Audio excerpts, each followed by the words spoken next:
Nah, di dalam Quran itu, contohnya ya di surat Al-Maidah 46, di Al-Maidah lagi 47, dan seterusnya banyak sekali ayat bertaburan bahwa Taurat, Zabur, dan Injil adalah kitab yang dibenarkan oleh Allah dalam versi sesembahannya Muslim. Kan begitu ya Pak ya? Nah, jadi pertanyaan saya, apakah yang disembah orang Yahudi dan Nasrani dan Islam ini berbeda Pak? Antara Yahudi dan Nasrani? Dan Islam? Nah iya dong, kategorinya kalau Islam kan kepada Allah dan Rasulnya, bersahadat, asyhadu an la ilaha illallah wa asyhadu anna Muhammad Rasulullah. Nah, itu komunitas Muslim. Yang tidak begitu tentu bukan Muslim gitu loh. Jadi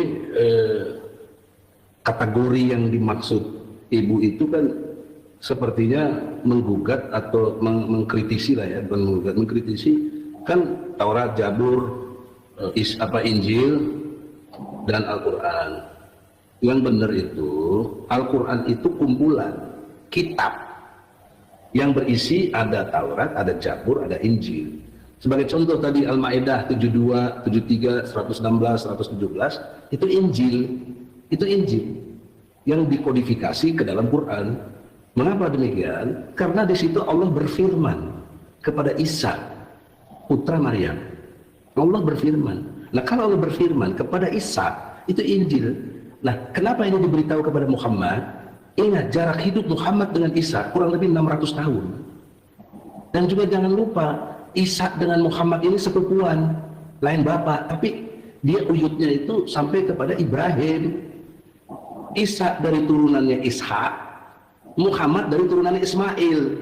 Ismail sama Ishak adik kakak, tapi beda ibu. Ini sejarah, jadi satu semuanya dalam itulah Al-Quran di dalam penjelasannya. Nah, jadi dengan pengertian ini, bayangkan dulu sebentar, 600 tahun lebih jaraknya itu, kok bisa ada dokumentasi atau istilahnya berkas-berkas atau wahyu kalau menurut kita sampai kepada Muhammad, kalau bukan satu kemukjizatan dan kemutlakan absolutnya dari Allah. Karena ini melampaui dimensi ruang dan waktu yang secara pikiran sederhana nggak mungkin kalau bukan wahyu. Nah, oleh karena itu jangan ibu memilah-milah Taurat, Injil, Zabur, dan Quran, karena dia menyatu, ada namanya Al-Quran. Nah, Al-Quran itu dari kata Furqan, dia pembeda. Maka itulah saya tadi berani mendefinisikan, berpikir itu apa yang mampu membedakan yang beda. Karena dengan pakai Quran kalian, dari kita semua tahu ada pembeda, ada hal-hal gitu logikanya. Jelas? Begini, kitab Taurat itu masih ada dan dipegang oleh orang Yahudi sampai sekarang Pak. Nah, kalimat dan di dalamnya yang terdaftar di dalam kitab Taurat maupun kitab para nabi itu memberikan penjelasan ya tentang juru selamat, tentang pribadi Tuhan yang menyatakan diri dan menyatakan nama dan berjanji untuk menyatakan namanya dan lain sebagainya. Apakah di dalam Quran juga mengakui itu Pak? Mengakui ya, ada. Jelas. Gimana Pak suratnya? Seperti contoh, saya berikan ayat dari kitab Taurat dulu ya Pak ya. Surat Al-Baqarah dari ayat 200. Kapan Allah menyatakan diri Pak? Hah? Kapan Allah menyatakan diri? Menyatakan diri apa? Kamu kan nanya. Makanya saya bilang maksudnya gini Pak, dengarkan dulu pertanyaan seperti saya. tadi Dr. Bios bilang, kalau saya lagi jelasin ibu jangan ngomong. Saya sudah Pak. Jangan potong saya. Anda salah paham menjawab pertanyaan saya. Anda salah paham, makanya saya akan berikan penjelasan lagi. Saya ulang lagi pertanyaan saya. Kalau ibu jangan salah menjelaskannya. Nggak mungkin saya salah paham kalau ibu nggak salah. Saya Kak, begini, saya akan berikan ayatnya Pak. Ya, di Ulangan 6 ayat 2 mengatakan akulah Tuhan. Kalau dalam bahasa Ibrani ya, itu dituliskan sebagai Adonai. Ya, akulah Tuhan yang menampakkan kepada Abraham, Ishak dan Yakub. Tetapi tentang namaku Tuhan, ya, aku belum menyatakannya. Nah, dia telah berjanji untuk menyatakan namanya. Itu yang pertama.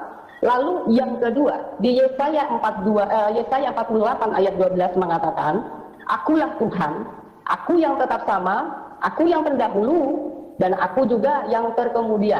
Nah, artinya dia bicara terkemudian, membicarakan tentang menyatakan dirinya, membicarakan tentang menyatakan namanya, ketika ada masa di dalam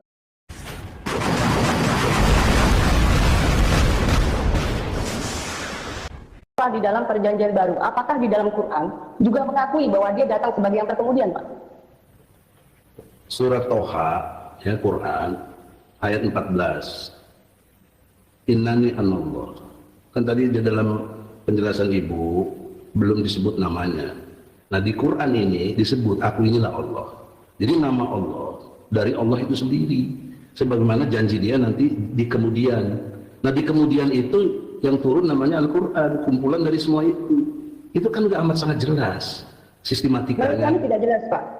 Ya kalau Ini jelas menyatakan pribadinya, ini bicara pribadinya, Pak. Yang akan menyatakan diri ini pribadinya, gitu loh. Pribadinya yang menyatakan dirinya pribadinya kepada siapa? manusia. Kan pribadi Tuhan. Nah, pribadi Tuhan, apakah dalam Quran juga memahami dan mengimani bahwa Allah telah menyatakan diri kepada manusia? Lah itu tadi surat Toha ayat 14. Ibu baca Kepada juga siapa, Quran. Pak? Maksudnya gini, Anda bilang tadi, kita kan harus jujur, up to bedil, ya kan?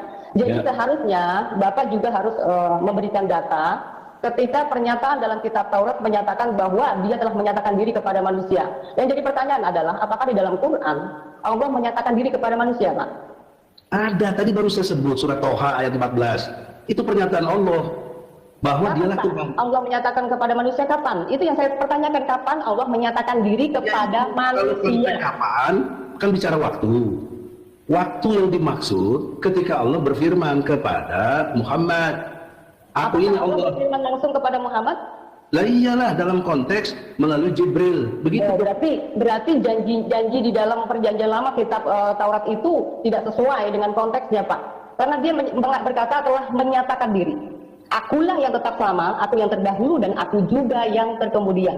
Dan keluar di Ulangan 6 ayat 2 mengatakan dia sudah menampakkan kepada Abraham, Ishak dan Yakub. Sementara Allah Subhanahu wa taala tidak pernah menyatakan diri kepada manusia. Nah, ini berarti yang saya maksud, Allahnya yang disembah Musa dan juga Allahnya yang disembah Muhammad adalah beda pribadi, Pak. Nah, ini bagaimana dong? Sementara ada konteks di dalam Alkitab terdaftar dan tertulis secara jelas bahwa Quran telah membenarkan kita terdahulu. Nah, ini kan bertentangan, Pak. Dan Anda mengatakan tadi bahwa sistematis, ya ini bicara tentang objektif. Anda tidak bisa juga semena-mena kami harus mempercayai apa semua isi Quran. Sementara objektifnya, ya Bapak harus melihat, ya bahwa sebelum ada kitab Quran itu ada yang namanya Taurat, Zabur, dan Injil. Nah, dalam kitab Taurat, Zabur, dan Injil ini tidak memberi tidak menerangkan bahwa akan ada nabi setelah kedatangan Yesus. Dan juga tidak ada lagi kitab setelah Injil. Nah, makanya sebagai orang Kristen saya mempertanyakan, kenapa di dalam Quran ini mengkait-kaitkan Taurat dan Injil sebagai kitabnya orang Israel, lalu disimpulkan menjadi kitab Quran yang notabene adalah bertentangan. Contoh ya Pak, ya saya akan berikan bertentangan ya. Tadi contoh seperti Al-Baqarah ayat 102 kalau nggak salah ya. Nah, ini menyatakan bahwa Kristen dan Yahudi itu telah memberikan pengajaran kepada umatnya untuk membenci kepada umat Islam sampai dipaksa harus meyakini Taurat dan Injil. Nah, ini kan nggak sesuai, Pak. Ya, sementara dalam perintahnya Yesus menyatakan di Matius 28 ayat 19 ya, di situ hanya memberikan tugas, pergilah, jadikanlah semua bangsa muridku, kan gitu ya Pak ya. Nah, dalam konteks Islam adalah berdakwah. Dakwah itu tidak boleh dipaksa, tetapi memberitakan. Nah, berita itu boleh bebas seperti katakan Pak Joshua Tewu tadi, boleh diterima dan boleh tidak. Karena Pak, di dalam kekristenan tidak ada ayat yang menyatakan untuk memerangi atau memaksa. Bahkan begini, contoh ya, di dalam di bangsa Indonesia ini yang sudah berbineka tunggal ika yang berdasarkan Pancasila ya, salah satu di butir pertamanya mengatakan kita harus mempercayai Tuhan yang Maha Esa. Itu memang betul ya, tetapi untuk masalah penjelasan di dalam Islam, Tuhan yang Esanya juga berbeda. Nah, disinilah kami umat Kristen selalu selama ini merasa didiskriminasi bahwa umat Islam selalu menganggap kami bertuhankan tiga. Seperti halnya surat yang dinyatakan di Quran surat Al-Baqarah berapa tadi itu mengatakan bahwa kafirlah orang yang bertuhankan tiga.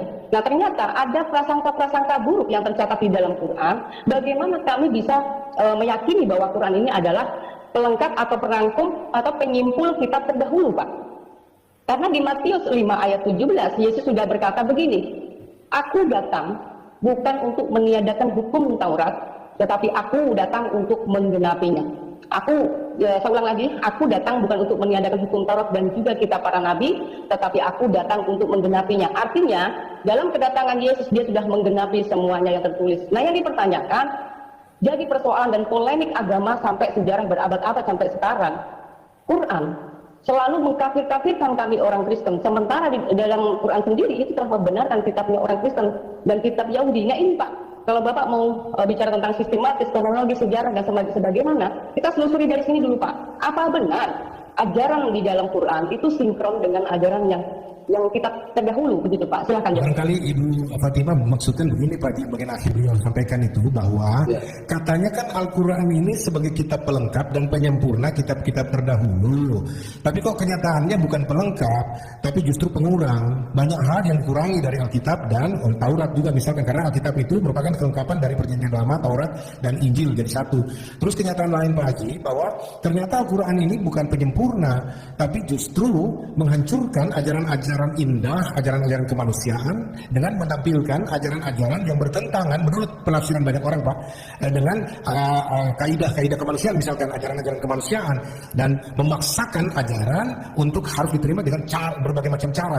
Buahnya ini kadang-kadang orang lihat Pak Haji, nanti bisa diklarifikasi bahwa buah yang dimunculkan adalah oleh Islam kebanyakan, mungkin ini orang juga, mungkin ini aja oknum, tapi yang kita rasakan bukan lagi rahmatan lil alaminnya, tetapi justru bertolak belakang dari situ, intoleransi dan seterusnya, kekejaman yang dimunculkan, pemaksaan dan seterusnya. Ini bagaimana menjelaskan itu? Kira-kira begitu Bu Fatimah?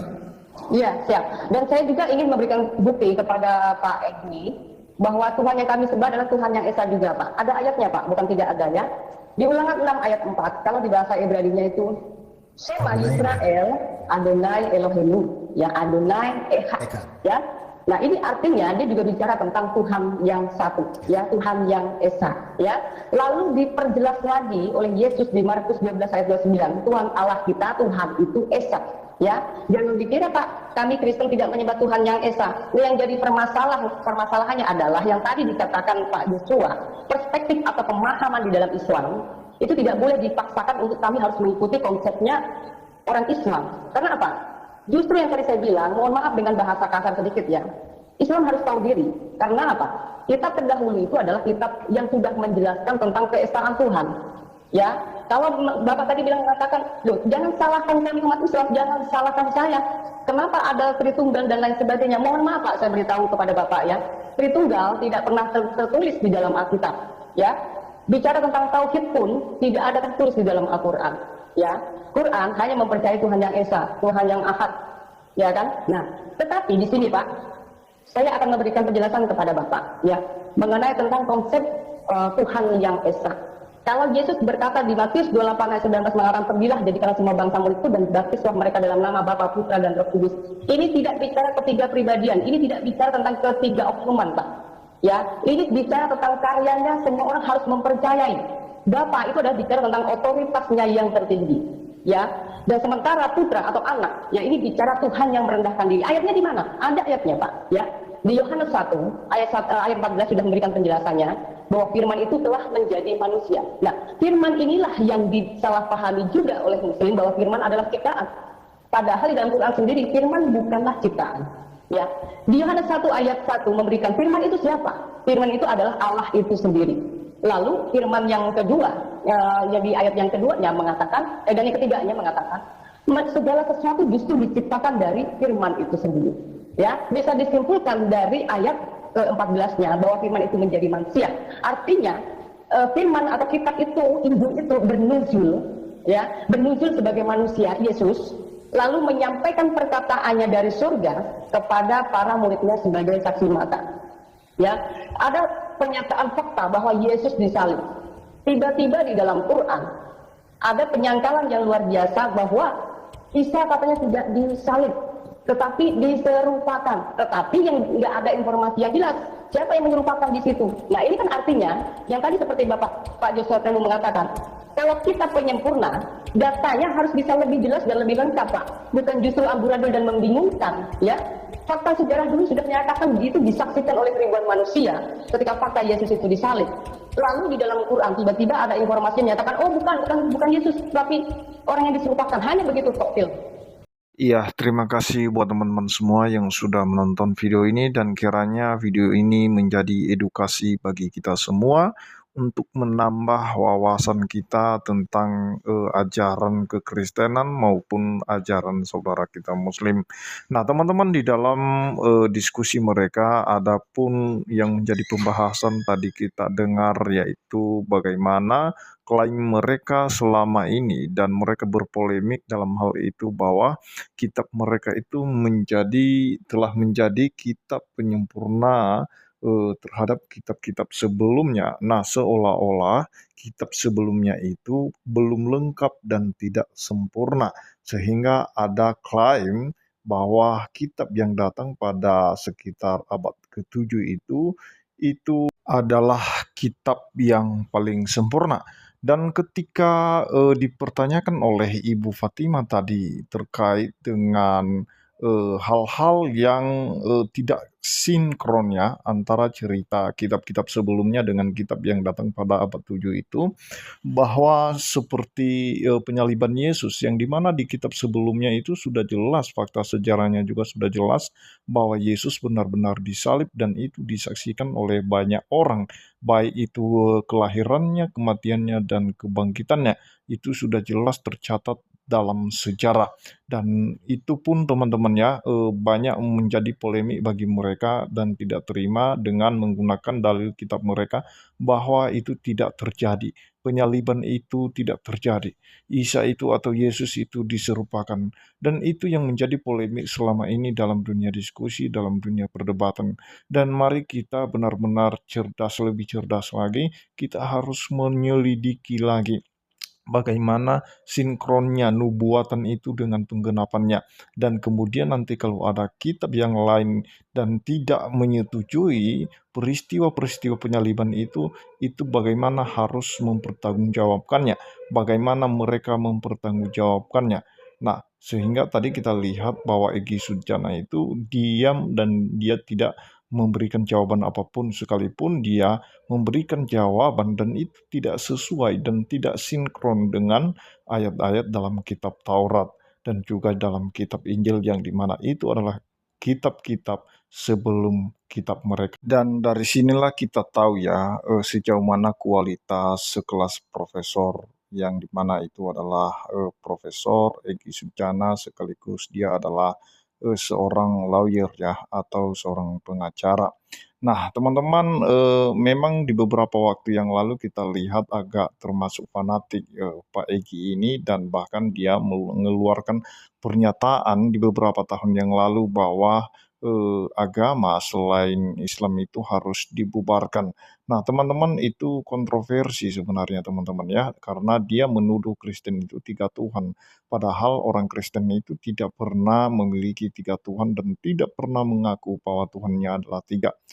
Itu adalah hanya tuduhan yang tidak bisa dipertanggungjawabkan oleh saudara Egy Sujana. Demikian yang saya sampaikan, kiranya Tuhan Yesus memberkati kita semua. Shalom.